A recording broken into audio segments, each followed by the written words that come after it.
A little crazy out right now, yeah. We seen a car in the ditch even overturned down the bank. Not very good. There was a semi-truck stopped helping them, it looked like, but we're just all doing like 70 kilometers in a 110 zone, just trying to get through all this crazy water. We're literally in a lightning storm right now. Whew. Last night at the Edmonton Walmart, did we see that?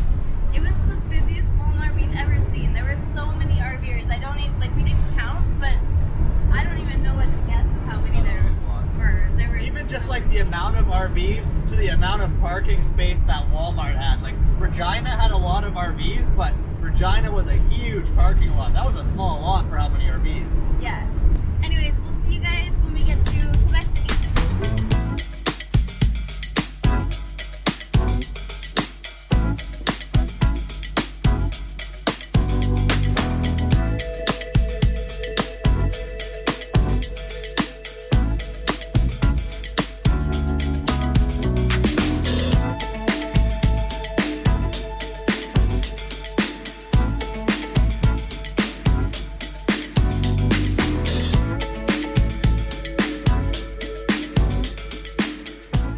Okay, friends, here we are. We are at a mall near Quebec Center downtown here. Catch the bus here, explore historic downtown, come back to the RV, and then we'll probably head out of town still and find somewhere to camp out of town and get out of the busy city, because I'm sure you saw the time lapse in here on the GoPro, but man, we are in the heart of Quebec, guys. Let's check her out.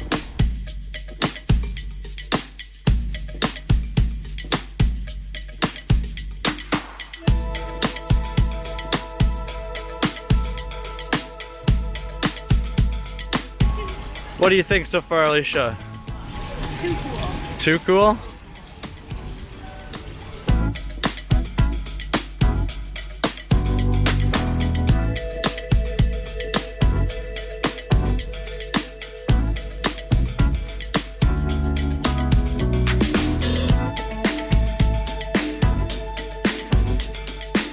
Alright guys, we're back here at the mall. Tonight is to drive a little bit longer and find somewhere a bit quieter to boondock. Maybe Drummondville. We'd stayed there on the way here, so we know that's a good spot anyways, but we'll keep you guys informed.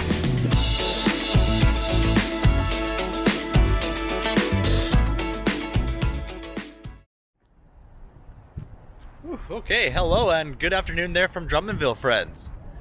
We got in here late last night, but it was a good sleep here. We actually stopped by the same Walmart in Drummondville when we were heading east, so we knew it was a reliable stop heading back west. We're now going to push on the road again today, and we're actually going to get to Ottawa, and we're going to go to the Anytime Fitness.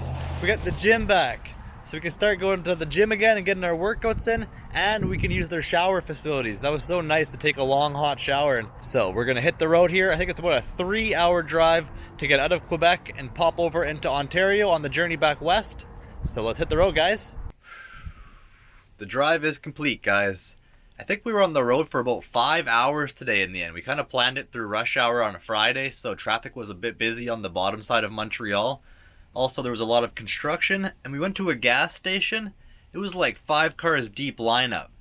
I don't know about you guys, but where we're from, I don't know if I even wait for gas pumps barely.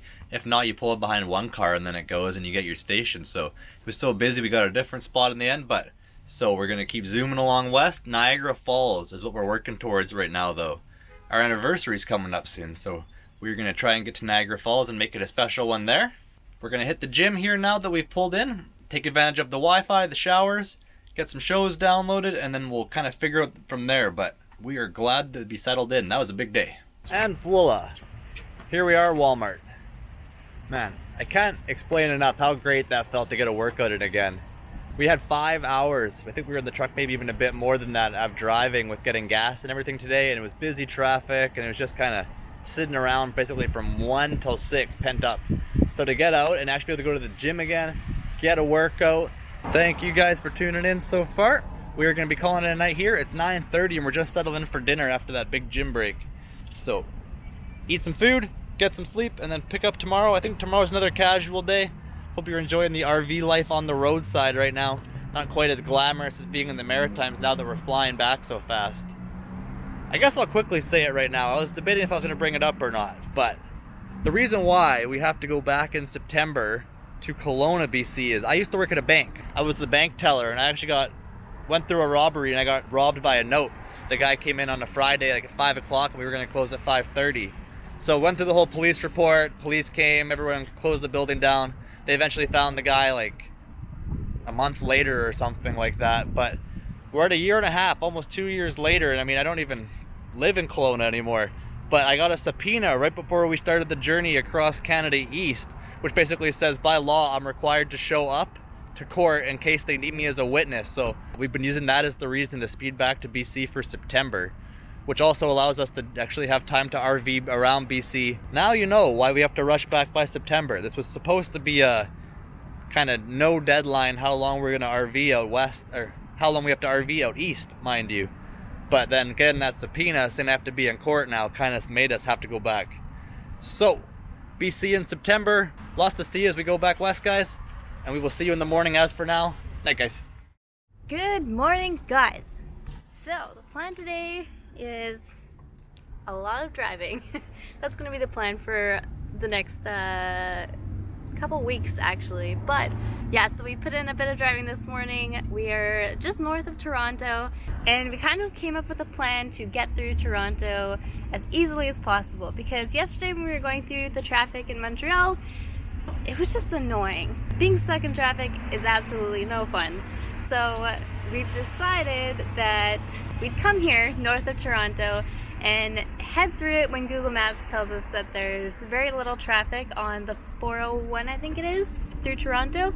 So that'll probably be later tonight, but we're stopped here at an Anytime Fitness and we're gonna get a workout in, get a vlog up to you guys, and just kind of relax until we have to go through Toronto.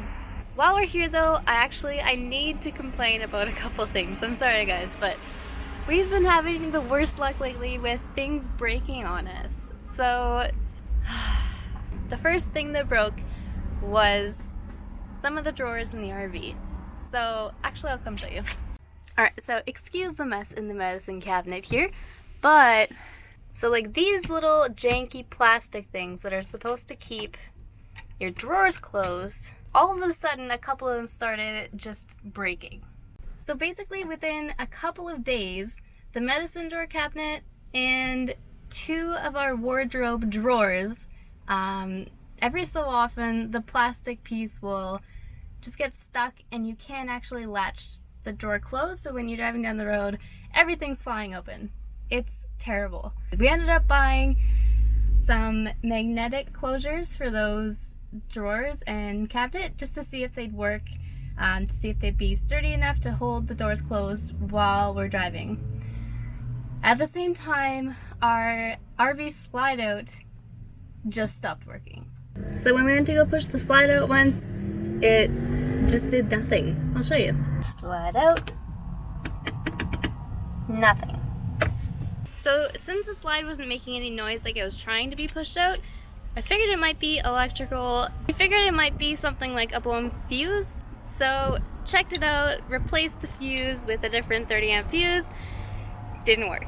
We didn't really want to get into trying to fix the slide out when we're on the road right now because we're traveling so quickly. We just don't really have that much time to be kind of adding it to the things we need to worry about right now.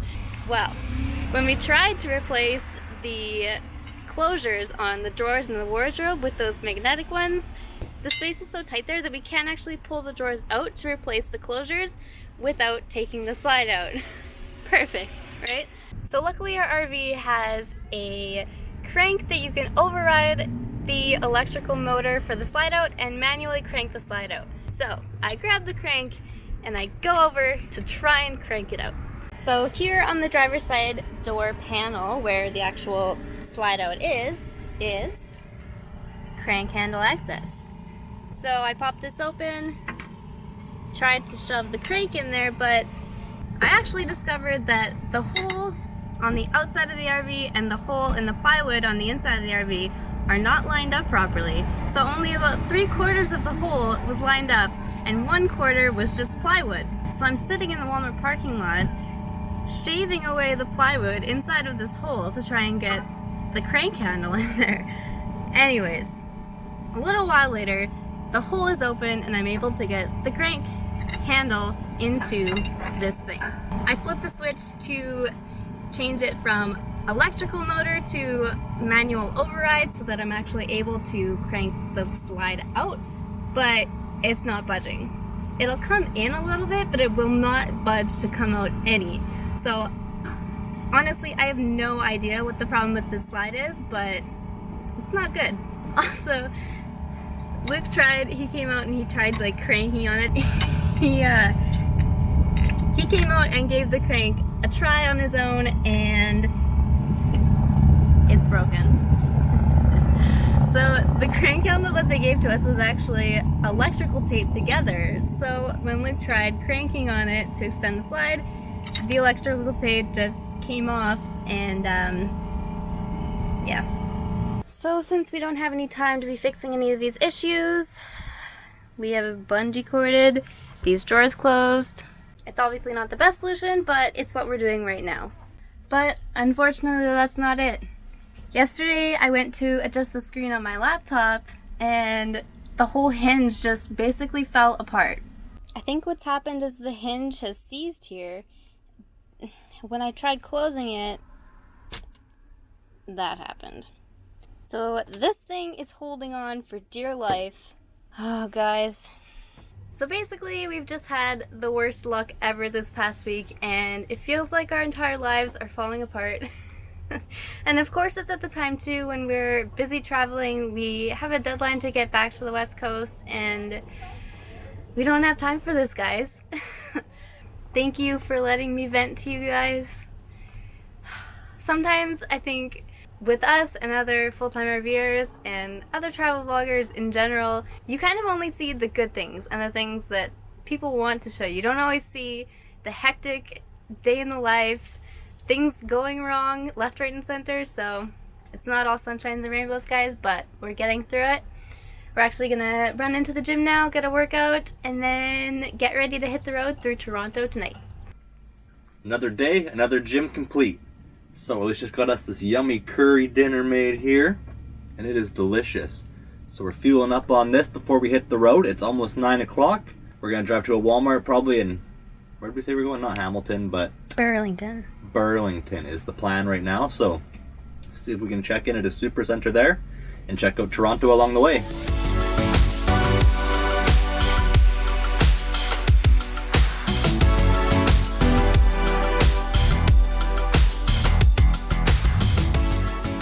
Okay, friends, here we are, next Walmart of the evening. We found it on iOverlander this time. The last night's one we actually just picked and went to it and no one was there. This one's on iOverlander and no one's here as well. We pulled in hoping to find some other RVers just to have some camaraderie, but instead we found this. Check out how many other people are parked here. I think because there's this big condo building here, we figured it must be just overflow parking and visitor parking, but I can't believe Walmart allows this. I mean, man, it doesn't really do it full justice, but that's rows on rows of parking in the back. We are parked off on the side over here tonight. We also heard the city train rip past just now, the sky train type thing, and it was super loud. Alright, so that train I mentioned, I just got back in the RV to get ready for bed. Zoom, there it goes again. You can basically feel the RV rock with the noise, so gotta move tonight as well and try and find somewhere else to sleep. But anyways, night guys. Hello everybody from Niagara Falls.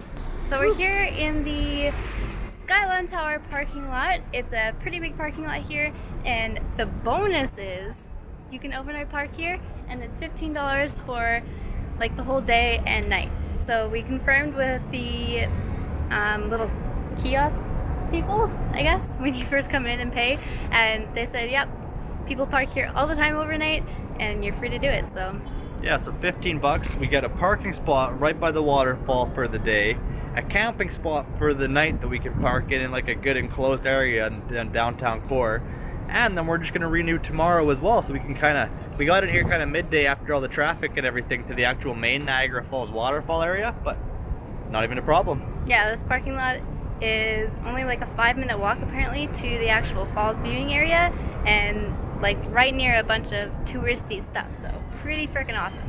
But we're heading out and we're going to go find the famous Niagara Falls, see what it's all about.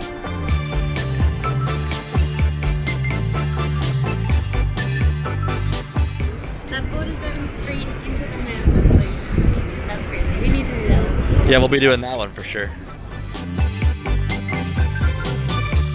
Look how much mist comes off the waterfall. You can see where the ground goes from dry to wet and progressively mistier. It's crazy.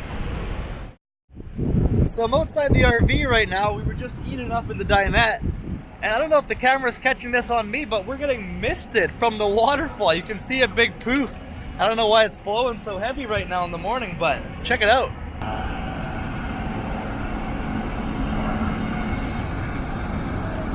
Alrighty guys, we're walking down the hill here to the horn blower. We're gonna take the boat into the mist. Oh, and last night was a good sleep, so I mean it was a bit noisy, obviously it's like the main tourist area, but it's pretty good. For $15 you can't really go wrong when you're parked like 5 minutes away from Niagara Falls.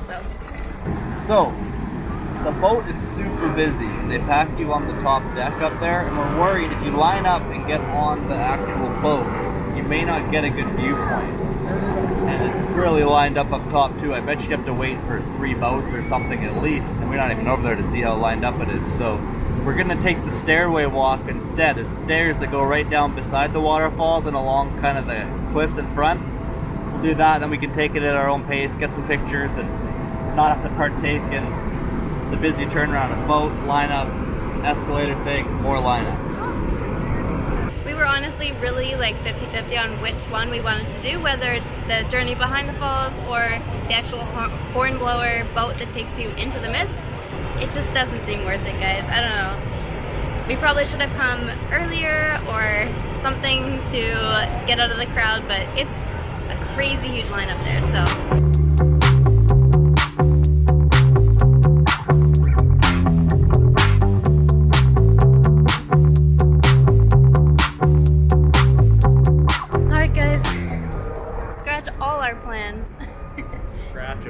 We got to the journey through the falls area and the lineup was actually insane. I don't know, we're gonna call that good for Niagara Falls. We got here, we saw it, we had a good time. We didn't do any of the like touristy things, but we're happy with what we saw. And really what I've learned from this trip is if you're not willing to be crammed in with tourists and wait in the tourist lineups, you don't have to. It would have been cool to see those things, but at the end of the day, if we would have done one of those things, we would have been grumpy, we would have been tired, we would have been like not having a good time anyways. So it is what it is. We're gonna head back to the RV and see where we go from here, but we're gonna be heading back through kind of Toronto to get up north again, so wish us luck with that.